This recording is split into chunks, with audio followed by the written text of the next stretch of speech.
Here we go, baby. There it is. There it is. The great Jeff Jacklich, looking very spiffed up with the whole white. The whole white thing, the shirt and the background, the ceiling, the white ducks behind him. The Western Lawn Tennis Club, very, very clean, very nice, good. So if you're on the iTunes versions of today's Gold Ball Hunting episode, you're not seeing this. You got to go check us out over at YouTube. Right? Just go over there to YouTube, search for Gold Ball Hunting, and you'll find episode number 201 with the Jeff Jacklich, looking very spiffy and cleaned up there. Guys, what's going on out there today? Thanks again for hanging out with us again. Another episode of Gold Ball Hunting Podcast. As I said before, we're on iTunes audio, Stitcher audio, and then the video version of this is over at YouTube. And we love it. Wherever you like to consume us,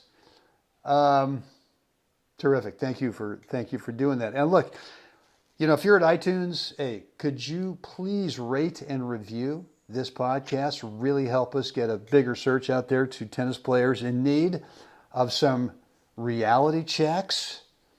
We had a pretty funny guy this morning. Right? We had a little 10-minute coaching call this morning with one of these guys, and hysterical about the challenge of finding quality instruction online. In his case, I think now he's found it, but it's been a while. So, all right, guys. So speaking of coaching calls, look, Jeff and I are offering a free 10-minute coaching call. 10 minutes may not sound like a long time, but if you'll bring that one thing in your game that is holding you back from getting the results you want, singles and or doubles, give us a shot, right? We'd love to chat with you. It's a private call. It's free. And let's see if we can't put you in the path to getting you squared away and pointing towards that result you want. Go over to goldballhunting.com, drop in your first name and email address, click the button. Lo and behold, you get access to our online calendar scheduler where you, not us, but you get to pick the date and time that works the best for your schedule. So, Jeffrey, as I mentioned before, episode number 201, blasting towards 300. We've committed to do 365. Again, if 2020's, if 2020, no, 365, are we going to get to 365? Yeah, we'll get to 365 next year in 2020. On January 1, we started. I just happened to this morning. I was looking through some stuff and went, when did we actually start this? December 31st was episode 1. Okay, anyway, if year 2020 is a leap year, I guess we go 366 for sure. And look, knowing that, I mean, like if we're not really sort of helping tennis players out there, then we'll probably shut this thing down. But if we get enough feedback from you guys saying, here's what I'm getting from you. Here are the things I'd like you to address. You can certainly do that over at YouTube. Leave us a comment in the comments area there. What's on your mind? How can we better serve you? And or just shoot us an email. Let us know at goldballhunting.com, and we'd love to read what's on your mind and then respond. Hey, I got something for you today, Jeff.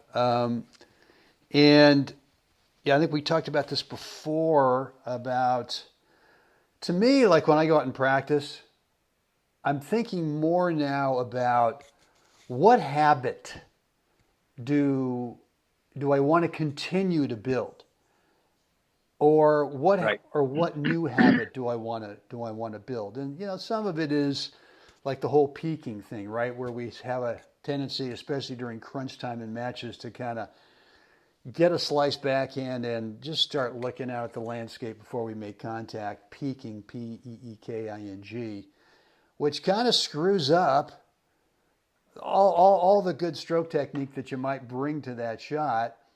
But I think the other thing it does for me anyway is when I don't peek is I have a different level of confidence that I feel that I don't need to see my result. I can feel my result.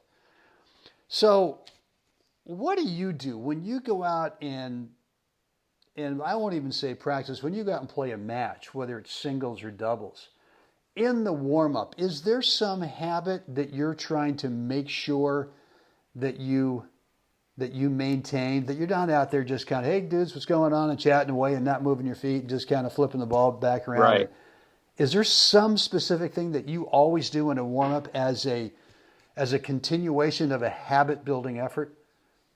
Well, specific to peaking and watching the ball, I I will keep my gaze fixed on point of contact until I feel my finish up around my shoulder, and I'll just stay there and hold it there. And what I found is it really helps, because peaking creates it's a layered issue. Peaking visually moves you from present tense to future tense. So you're no longer in the moment, because now you're anticipating what your ball is doing or has it done or whatever. But it moves you out of that. I'm in the moment right now. I've done this. I'm going to do this next, and blah blah blah. But because now when you peak, you end up kind of putting yourself in a slightly waiting mode to see what happens, because for some reason you want to see. And so you've moved from like I said, being present tense to waiting. Does anyone peak because they're concerned if their opponent's going to get on their shot right away, or they're concerned that if a slow ball's been coming in that, maybe the guy has snuck in or something like that? I mean, is there any element of peaking in terms of seeing where's my opponent, and with all due respect, has the court moved at all? No, it hasn't. But I mean, right. Right. Well, I think I think at some levels of the game, yeah, that can be a concern, and I think what's interesting is when I hear chatter on courts next to me, like, oh, Jim, I didn't know where you were there, or Sally, I didn't know where you were, and they end up hitting the ball right to them, and I always find that curious because they're the ones that hit the last ball across the net. So if they know where they hit it, then they know where Sally or Jim is. Yeah, because if they know where Sally or Jim was when they make contact, the chances are they're not too far from that spot as you make contact with your shot. Right. So I find that it's interesting, and I find that what it is, I call it a blind spot where you're the visual, we get visually distracted easily, driving a car, whatever. I mean, we are designed to kind of like, catch something in our peripheral and track it, right? And so to train yourself to actually stay focused on the ball has a deeper consequence to it that's really positive, and that is you stay a much more present tense player, and sticking with your script, sticking with your game plan, because that's what you're trying to execute. As opposed to hitting a ball, no, I may have miscued it a little bit, and then now, okay, I'm just going to wait and see what happens, rather than just staying the course. I look up, I see what happened. Maybe I'm going to decide to choose a new location, a new place to go stand, rather than the initial plan. But I'm basing that on what I'm reading. As I'm reading my ball, go to the other side, and I'm deciding, I'm going to abort that mission, and I'm going to hang back behind the baseline, give myself a little time, rather than the hitting and spectating and waiting to see what you get, and then it's too late to actually take any kind of action that might help you out, right? Yeah, So for me, back to the original question, is the little habit I do is when I'm warming up, I leave my head focused on the point of contact until I feel my finish out in front of me, and then I lift my gaze. Okay, yeah, I do the same thing too. I mean, to me, it's kind of a couple things. I mean, I want to make sure the habit that I'm continuing to maintain is in the warm-up is I'm moving my feet. I'm trying to get the ball to my side, always trying to get the right spacing. But then from there, it is exactly what you said, which is to leave my gaze down through contact and not peak. And for me, it helps keep the swing path in alignment.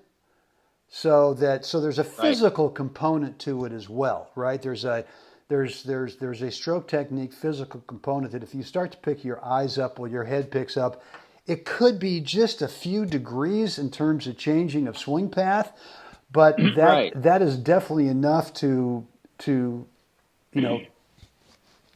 screw up the shot, for lack of a better Right. term. Well, I think what's the intangible is, am I hitting that shot 5% less solid, 5% less accurate, 5% less spin, right? And 5% less authority on the ball. So all those things put together is now that ball, maybe you had the right shot. It was the right thing to do. It was the right location. But now that ball is coming in without the same authority and spin that we wanted. And so that is not, now you haven't inflicted the pain you were hoping to inflict. And so, tennis becomes these little micro increments of things pace isn't quite as heavy as you were hoping. It didn't have as much spin. And those are the things that all of a sudden create opportunity for your opponent. Yeah. Where's the tipping point? And so those are the unknowns. Yeah. Well, look, and I would also say too that for me to get feedback on the shot that I've just hit, rather than feeling like I need to look out in the landscape to get visual feedback, I want to feel it. I want to feel the ball. And my kind of little experiment I do a lot with students, I'll underhand feed them a ball. And I'll say, you can't look up. You can't see where the ball bounced. You got to keep your eyes down there right there. And so they do that. And I say, all right, how high did that ball go above the net? And they go, well, it felt like it went about 5 feet above the net. And I said, bingo. It was 5 feet. I said, how deep do you think it went? Well, it was about midway in the ad side box. Bingo. Exactly. So I think players need to feel that they do not have to peek. They don't have to look up to see what they've done. That in fact, the more that you feel what you've done, is that it raises your level of confidence that you can actually not have to peek, not have to get visual confirmation of what you've done. And certainly the whole thing with the opponent, knowing where your opponent is, the only time that I sort of sense that I might want to take an earlier look, but I force myself not to do it, and I do this in the warm-up, is when that opponent is up there at net. So in the real match, if I'm playing a passing shot, I still want to feel my passing shot. I want to feel the height. I want to feel the direction, quality of spin without disrupting swing technique by peaking. And yet, I know that opponent's a lot closer than when they're back in the baseline. So there's a little element of trust in there that I don't have to abbreviate how long do I keep my eyes down. So I do that when that player, whether it's singles or doubles, they're up at net and they're practicing their volleys. I'll make sure that I exaggerate how long do I want to keep my head down in that situation. So that's good, Jeff. I think that's a great thing for players to continue to practice, to continue to build that habit of not peaking. Guys, hope you got something out of this today. And look, again, just a quick little reminder of our free coaching call. 10 minutes on the phone. You, me, and Jeff. It's private. It's free on us. The way to get on that call is go over to goldballhunting.com, drop in a first name and email address, click the baton, and you'll get access to our calendar. If you're already on our email list, well done. Just check in the email you get from us, and you'll find a link in there that'll take you to that calendar. Jeffrey, what would we like to find folks to do at this moment? Like us, share us, please subscribe. Let us know what you think down below. I'm going to ask again, let us know how many episodes in you are. I asked the other day, and I'm going to ask again, have you watched every one? Are you at 150? Are you at 20? Whatever. Just let us know. This could be the first one. Number 201 could be the first one. Right. And you're going to watch them backwards toward number one, right? Okay. I mean, that's good. All right, guys, get out there today. Help someone else have a great day. Jeff, let's do this again now. Can't wait.